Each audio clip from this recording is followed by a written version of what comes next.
Dr. Bremmer, you call this a major political win for Donald Trump, but also a dangerous precedent about power trumping rules. How worried are you that other nations like Russia, China will now cite this precedent to justify cross-border strikes against sovereign nations? Well, I'm worried long term because the United States is not a dictatorship. The United States is a country that actually benefits from rule of law, from allies that can rely on the U.S., because the U.S. itself is a country that has checks and balances, has an independent judiciary, follows rule of law domestically, has elections for the presidency every 4 years that are basically free and fair.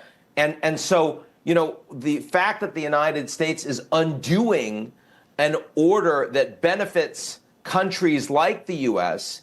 And is instead preferring a system that is much more easily used by dictators who rule for life, that don't have checks and balances internally. Long term, I think that is going to cause a lot of damage to America's role in the world.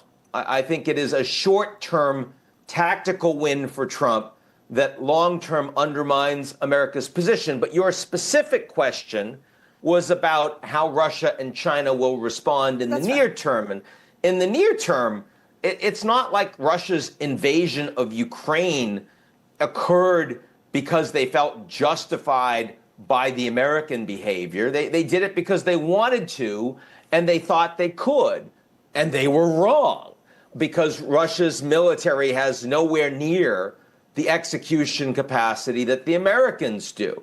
And China considers Taiwan a domestic affair. They're not following international law. That's not what's restraining them to act in Taiwan. What's restraining them is the fact that Taiwan is a heavily fortified island with essential economic capabilities, especially semiconductor production, that would be immensely risky and damaging for China if they were to try to take it militarily.